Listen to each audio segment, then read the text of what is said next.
I get to do a job where I have to think three-dimensionally. I have to think about balance, symmetry, aesthetics. I get to talk to people about their fears and anxieties, and usually I get to make them feel better. Hi, it's Steph, and that was the voice of renowned breast surgeon Dr. Heather Richardson. Today, you'll hear from Dr. Richardson how she found her specialty in medicine, what gets the professional in her into flow state, her humorous take on downhill skiing, and the thing we fear that does not make us bleed. That, plus her empowering perspective on navigating the storms this life can bring. A reviewer on Yelp, just to give you a little context of who she is, said in describing Dr. Richardson, she is, quote, a highly skilled and professional surgeon who just also happens to be a super cool badass, end quote. Breast cancer patients write about how Dr. Richardson saved their lives. So yeah, that review has it right and then some. I met Dr. Richardson after I had an irregular mammogram and ultrasound, which led to a biopsy and a lumpectomy. And that stuff can be scary. And I'm happy to tell you that everything went well. And I gained an appreciation for Dr. Richardson's skills as a physician, her professionalism, her caring candor, her focus, her humanity. And in the course of this interview, I was moved by her strength and perspective on life, and I know you will be too. She's witty and funny and strong and bright and a total delight. So listen in and stick around until the end of the podcast, and I'll share a story of another door opening from my own life. So, welcome. This is the Another Door Opens podcast. I'm your host, Stephanie Himango. Here is Dr. Heather Richardson. I am a breast surgeon at Bedford Breast Center in Beverly Hills, California. We're recording this interview on April 24th, 2020, which is right in the midst of COVID-19. Is there anything you'd like to talk about in regards to that and how it's sort of impacted your workflow?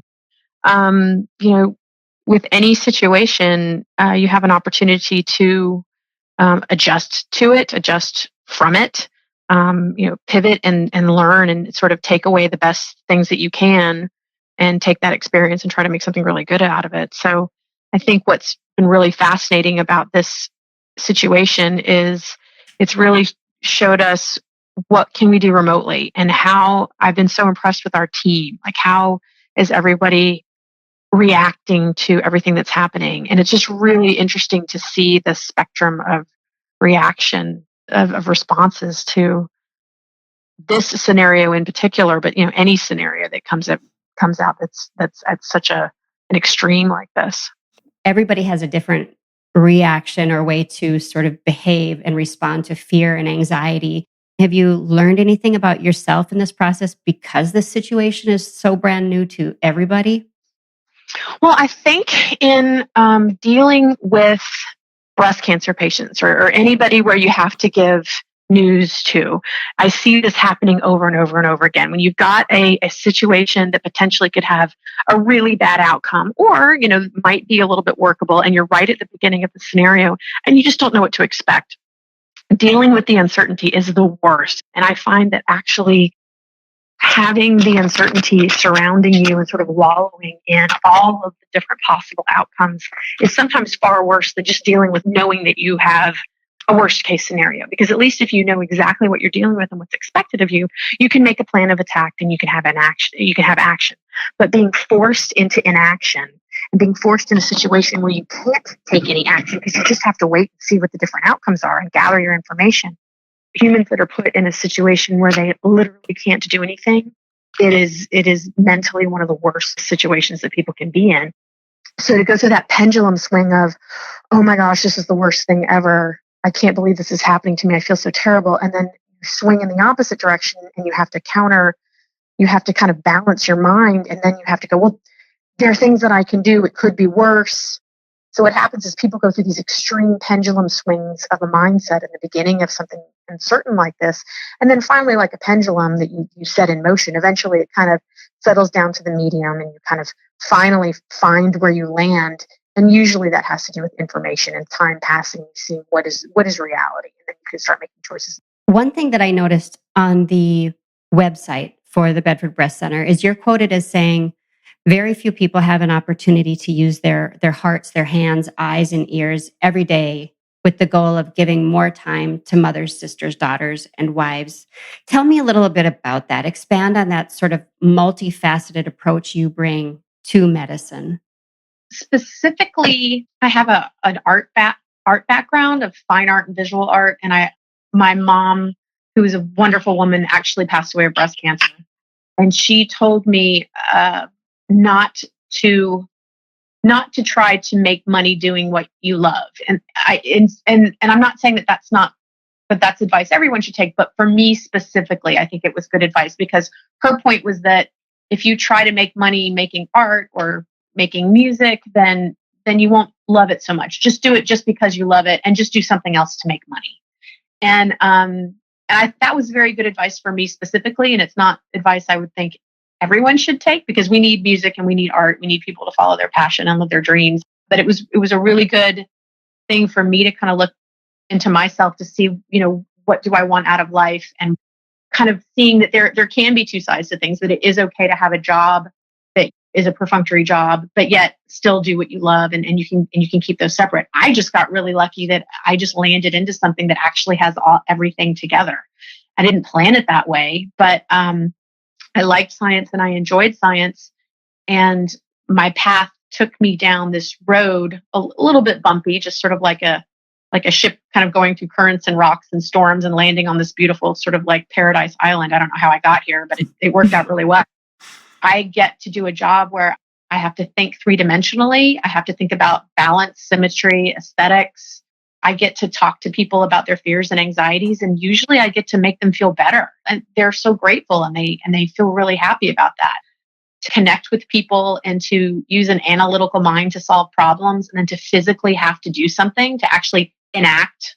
The artist in me just loves the performing surgery. It's just a really elegant, wonderful, that they talk about the flow state when you're doing something, you kind of get lost in time. It's like I absolutely get in the flow state when I'm performing surgery. It's a really, really wonderful thing to do. I really enjoyed the technical aspect of surgery. So, and then I lost my own mom, and I'm sad without her, and I wish she was still here. I think that the gift in that experience of going through that with her, I saw what people are going through mentally on their own side of it, the fear that they have, the anxiety they have, how they process information, and sort of things when you're in that situation, what matters and what doesn't matter, and how some things can get blown up and some things can get made diminutive.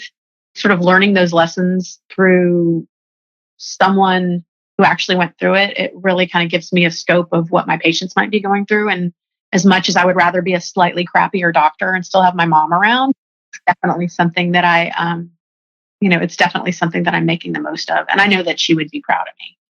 Were you already a practicing physician when she had breast cancer and passed from breast cancer? I was in my surgery residency. So I was doing my training as a surgeon. I graduated medical school, and I was going to be a surgeon. And at the time, I didn't know what type of surgeon I was going to be. I thought I was going to be maybe a plastic surgeon or something, or a general surgeon. I didn't really know exactly how it was all going to work out. But then when my mother died, I thought I was going to do plastics. And someone actually came to me and said, you know what, there's this guy, and his name is Dr. Bill Barber in Atlanta, Georgia. And we had worked together because he was part of our training program, but he was in one of the private hospitals. So he wasn't somebody that we worked really closely with or with a lot. But he was completely well respected. He was happy. He had a wonderful family and a wonderful, healthy practice.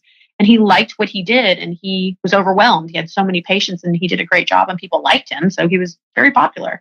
So he was looking to grow his practice and have somebody work with him. And through a mutual connection, and another doctor said, hey, I think that you guys would be a really good pair. I think that you guys would make a good team. And he was absolutely right. He was the big brother I never had. He was absolutely a fantastic mentor and leader. And he did a great job of he was the daddy of the practice, and I was the mommy of the practice, as far as making sure that there was order and discipline, and like the future was being addressed. That was his line. And then my line was making sure everything was like comfortable, and what was the office environment like, and how were our people treated? How are our patients treated? How are we moving things forward and keeping things happy? we had a really good dynamic that way. Wow, how special. It was great. It was really great. One thing I noticed about you as your patient for a short time was you possess both a strong, powerful presence and at the same time, kindness, compassion, and empathy, kind of the logic and love combination. Was that always a natural balance for you to have those in equal parts? Or did you find yourself having to sort of carve a path for yourself and shape a style that was suitable to you that maybe you had or had not seen? I've been doing this abundance meditation with this little group. And, every day there's sort of like an exercise where you have to write things down and then you do a kind of reflective meditation. And it's really lovely. I'm really glad that I've been doing it. And some of the exercises were, looking at what you think about humanity, what you think about unity, what you think about gratitude, and having to write down, who affected your life and how your relationship was with your parents and things like that. But I really feel like I got really, really lucky in that my dad and my mom, both together and separately, they really did a great job of letting my brother and I just sort of be. And they didn't make a big deal of anything. If we did something, it was like, we're glad you did that. We're proud of you for doing that, but we would love you whether you did that or not. We were just sort of self-motivated just to be happy people and just pretty balanced family, balanced kids. Like my brother and I are both just, we kind of go with it and we laugh a lot. Our family is really funny. And I think like putting humor into things and appreciating that, it is what it is, that, whatever the situation is, it is what it is. And it doesn't have to be good or bad. You don't have to assign a dramatic absolute to anything. And that any situation you have, you can take something good away from it, or any situation you can make it better. Or if it's already pretty good, you can just enjoy it and be grateful for it. And where did you grow up? I grew up in Augusta, Georgia, and my parents and their whole family was from a little town called Cedar Rapids, Iowa. Ah, my neck of the woods. I grew up in northern Minnesota. So yeah, Iowa was not that far away. Yeah. You mentioned art and fine arts. Has music played a big part of your life? And if so, what role does it have for you? I know that you sing a lot when you're at work. Mm-hmm. Yeah, my mom sang all the time, and it used to annoy me to no end when I was a teenager. She'd be walking through the grocery store, Muskrat Love, Captain and Tennille. Mom, just like the calories I burned with eye rolling alone, amazing. But I completely turned into my mom, and I'm glad that she kind of put that into our DNA or whatever. But I just can't. I'm just loud, and it's like I don't even apologize for it anymore. The coworkers of yours who I encountered when I was at the office spoke of your singing through a smile. Every single one of them. Seriously, they loved it, and you have a really good voice too. So, something I've been so long fascinated by is what people do in times of struggle, and we touched on this a minute ago. But is there a time in your life that is most front of mind when you think of overcoming or exercising resilience? And if so, what would it be and what did you do to get through it?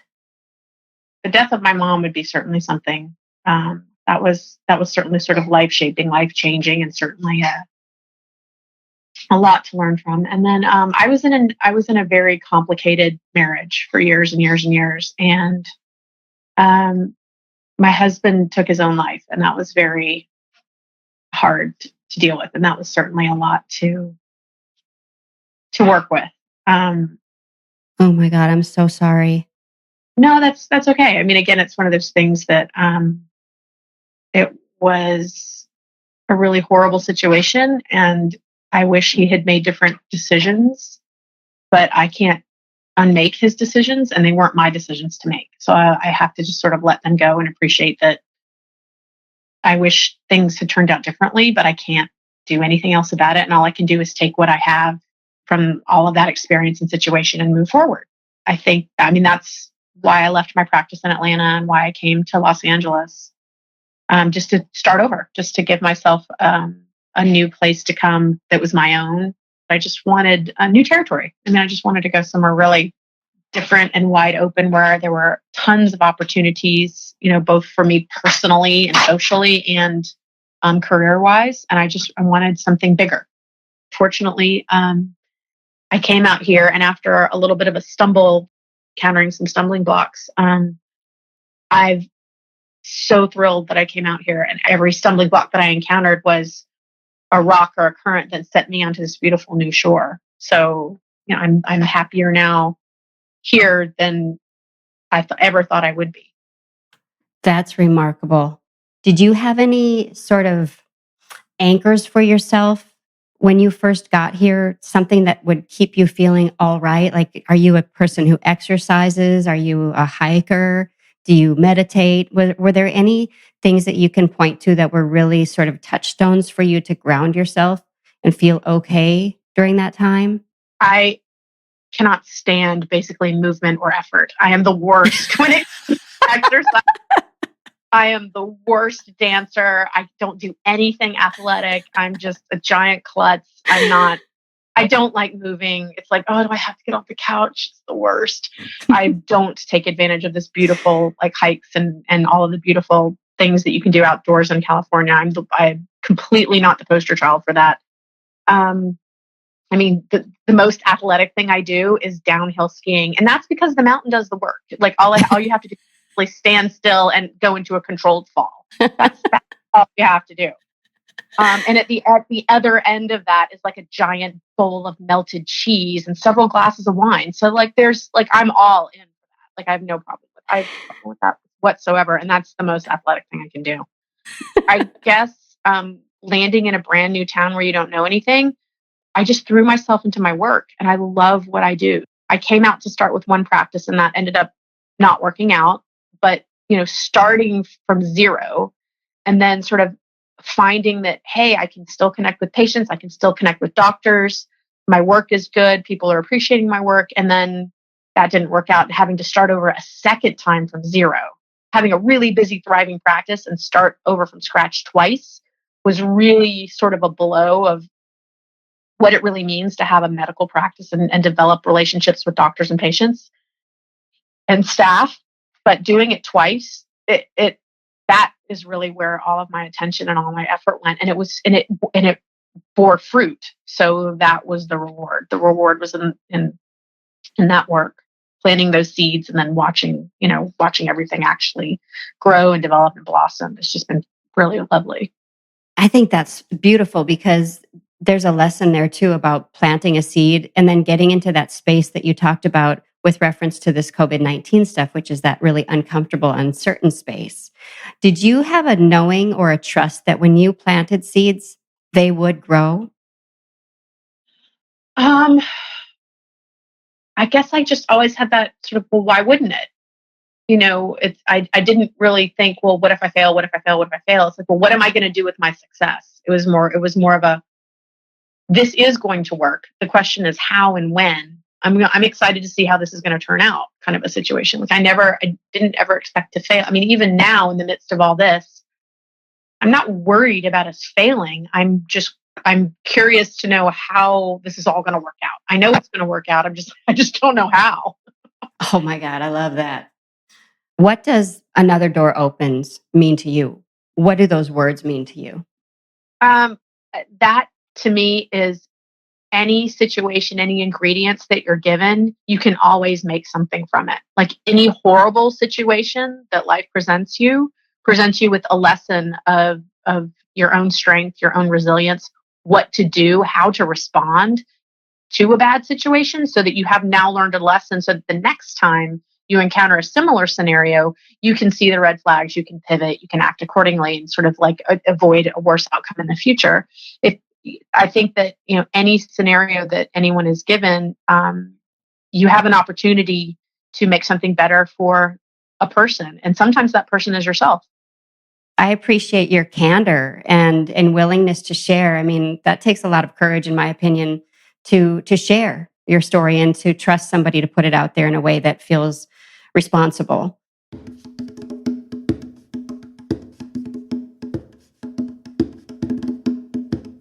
I wanted to add something right here. We were nearly done with our interview when Dr. Richardson shared something deeply meaningful with me about the recent loss of a friend. It illustrates once again Dr. Richardson's ability to take pain and suffering and transmute them into something helpful and meaningful.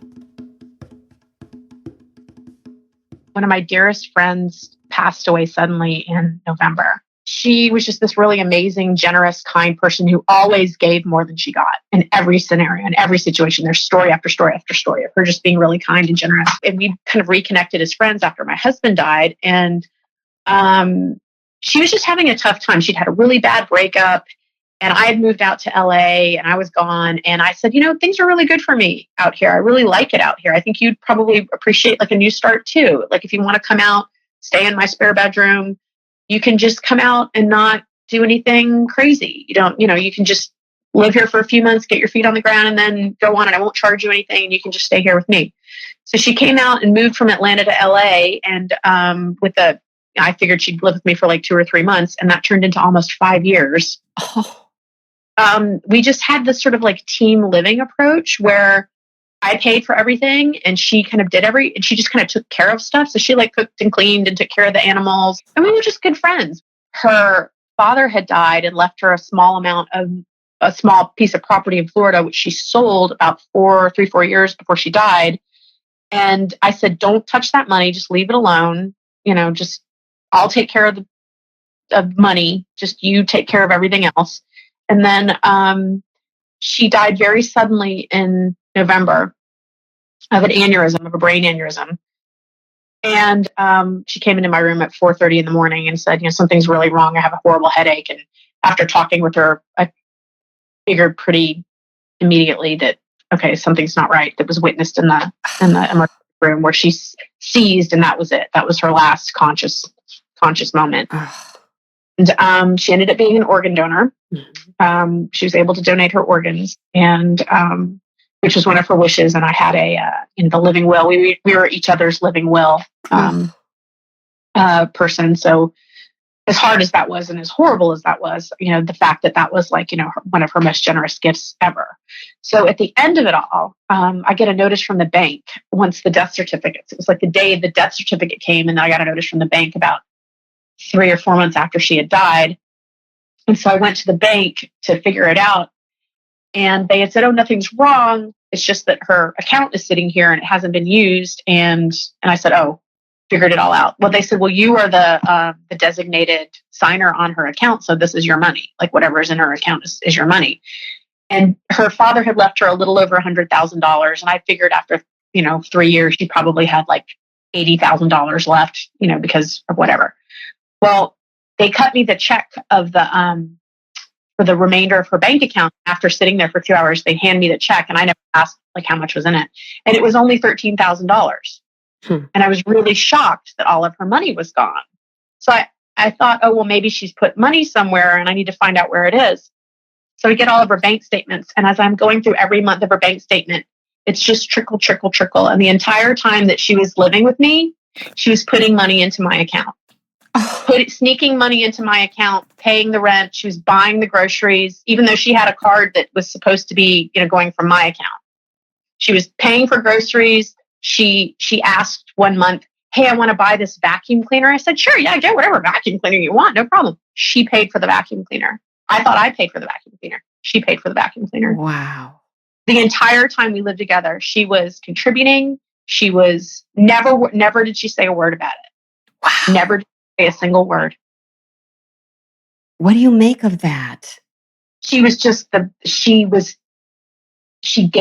always gave more than she took.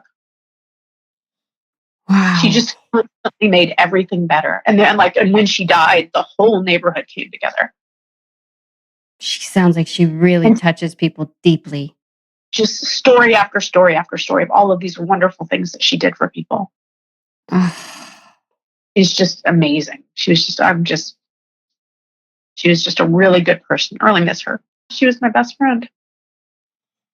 Oh, my goodness.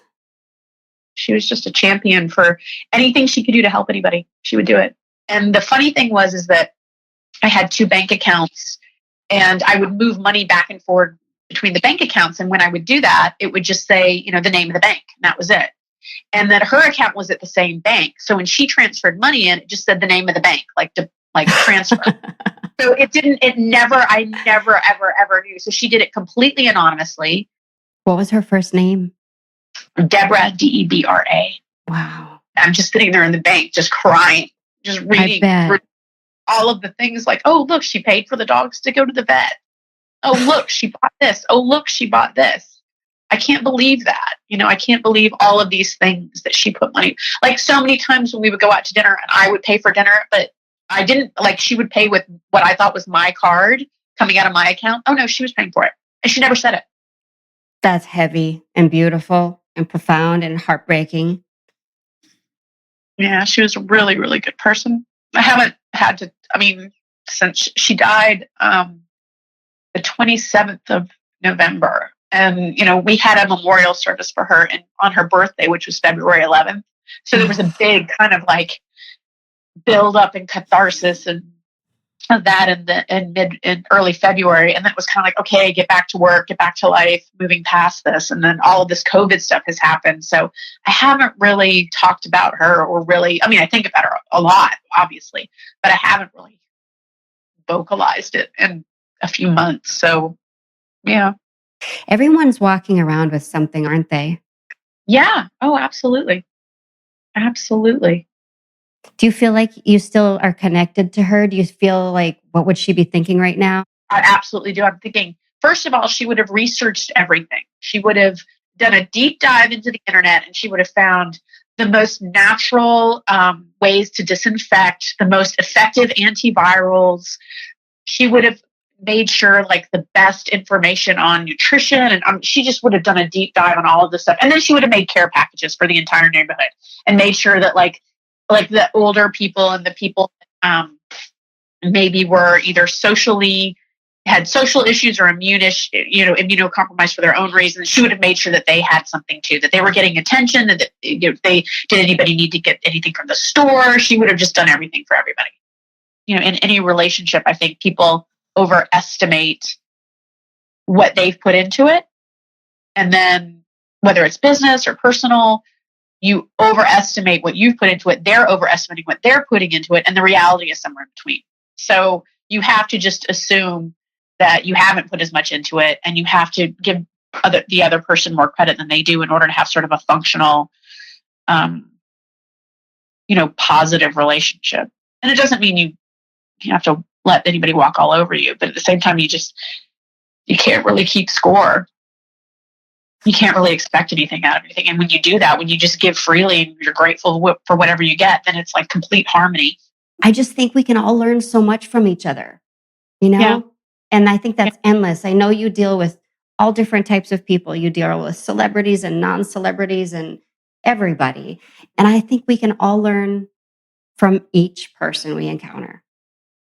Absolutely. Like there's so many lessons. And like I really don't make assumptions about people. And that's another way that you can let a door open. If you make assumptions and you think that, oh, this person can't help me or this person will react this way, you don't know unless you ask.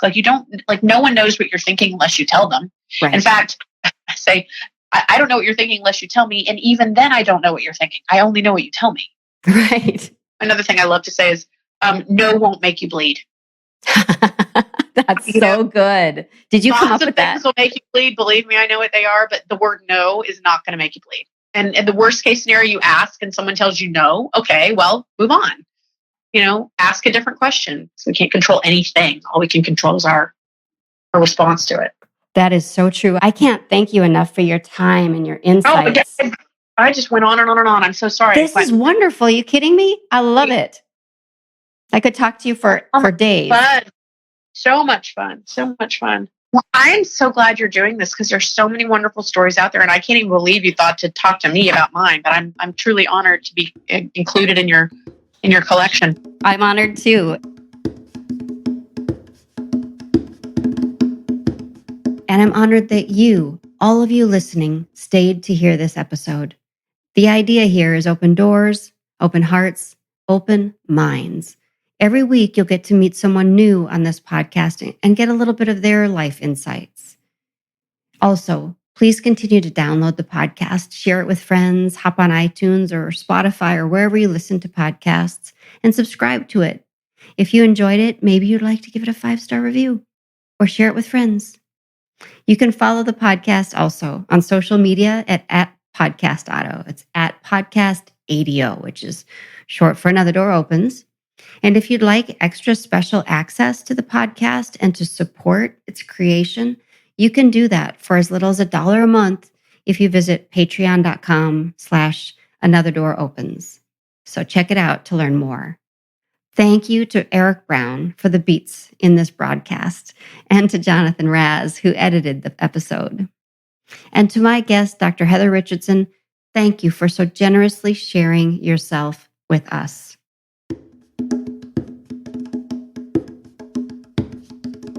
Today, I want to share a short Another Door Opens origin story.